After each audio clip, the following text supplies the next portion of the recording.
So you want to play a healer that can just dodge and actually heal allies, provide Alacrity and just other very nice boons. And this, in my opinion, actually quite fun, easy to play, and actually with this balance patch, the first time viable. If so, then check out this Heal Alacrity Vindicator build. Be sure to watch the whole video to not miss out a thing.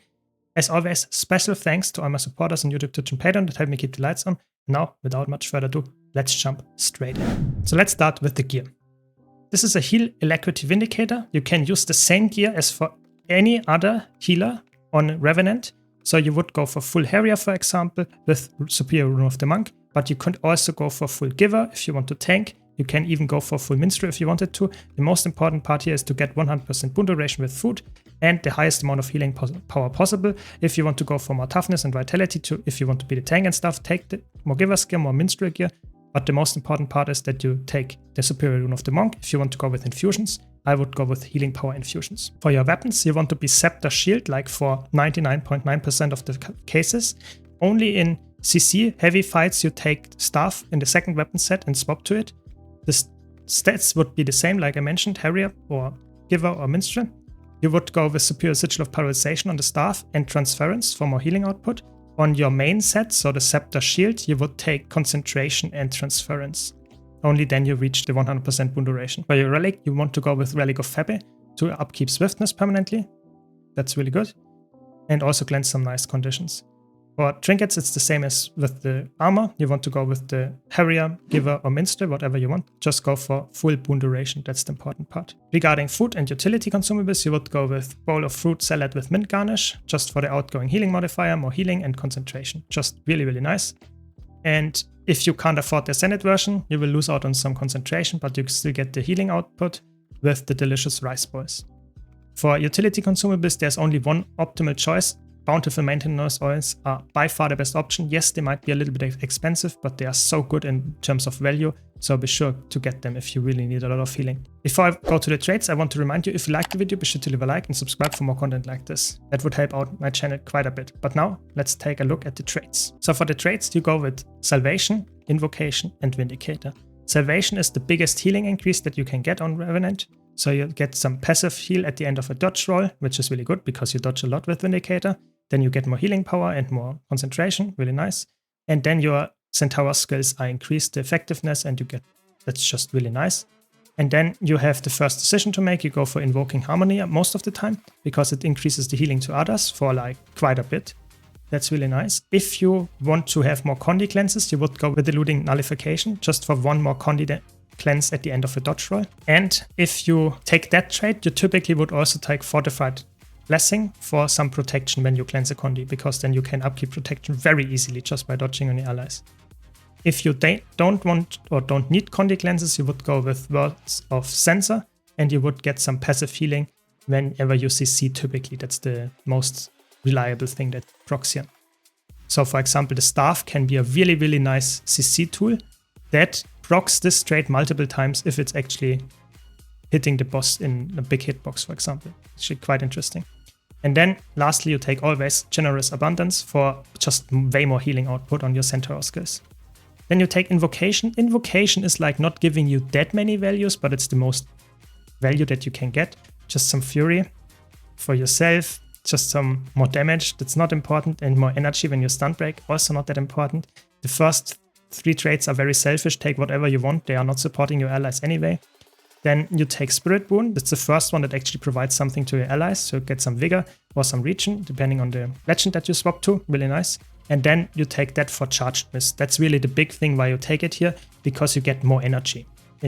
If you swap while you're below 10 energy, you get actually 25 more energy. That's actually quite nice for a healer, but you don't have to do it consistently. You can to get more energy, but you don't have to. But like this straight line doesn't provide even close to as much value as Salvation. Then we have Vindicator. Vindicator gets, of course, the nice dodge addition. And you get some nice boons when you swap your Alliance stance, so F3. When you swap your Alliance stance from blue to red or red to blue, you get actually some nice boons around you. That's really good. Just some healing as well.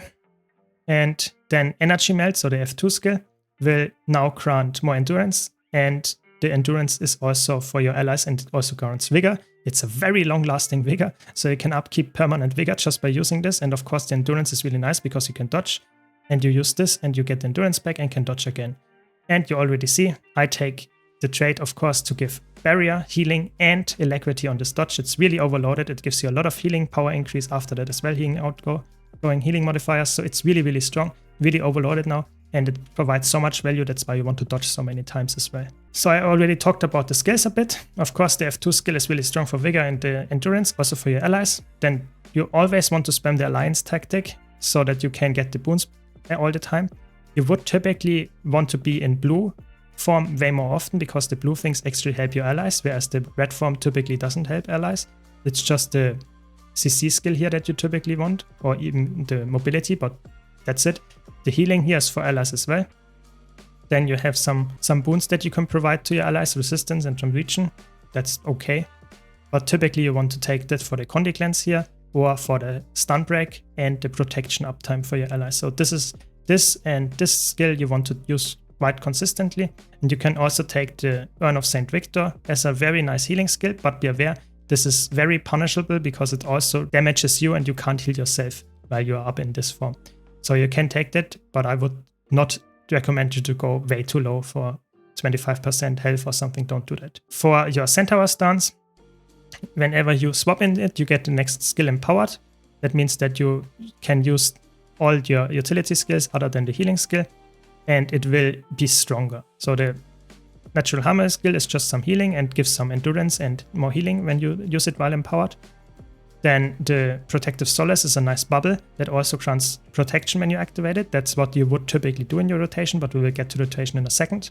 And then you would use the Purifying Essence if you need a lot of Condi cleanses. But typically you want to use it, for example, for the Deflect, the Protective Solace, and keep it up. And you can, of course, move the tablet, so the thing here, with your healing skill. You can position it depending on where the allies need heals or protection. And the energy expulsion, you would use that, which is your only way to get stability. So whenever you empower that, so then you get stability. So that means when you swap into Legendary Tower Stance, you can actually use that and get stability. But if you use it now, you will not get the stability, but you will empower the next skill. So you press your healing skill and then you can empower it the next time. So it's a little bit annoying to get towards the stability.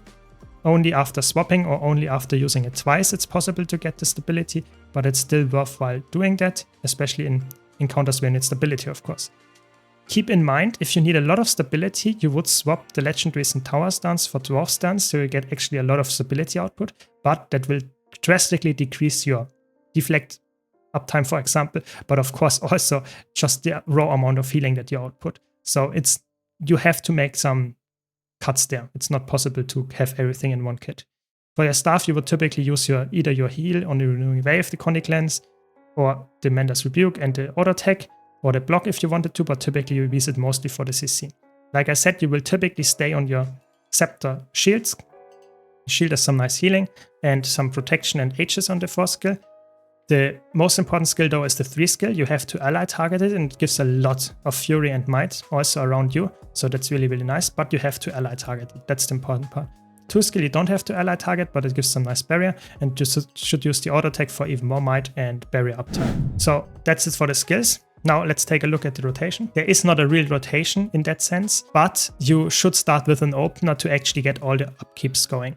So you would typically start, of course, in Scepter Shield and in Legendary Alliance Stance, and you would use your Otherworldly Bond, so the 3 skill, on an ally. Then you use Alliance Stance, dodge, and use the blue skills, so the Selfless Spirit, Awakening, and if you want the Urn of St. Victor, you dodge, use Alliance Tactics again, use Energy Melt and dodge again, use the Shield 4 skill, and to Blossoming Aura and Alliance Tactics once again.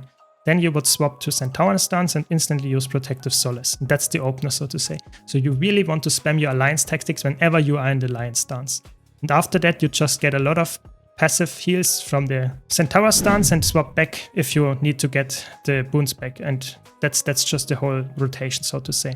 If you want to get cleanses going, you would use Tree Song and Purifying Essence as well as Renewing Wave.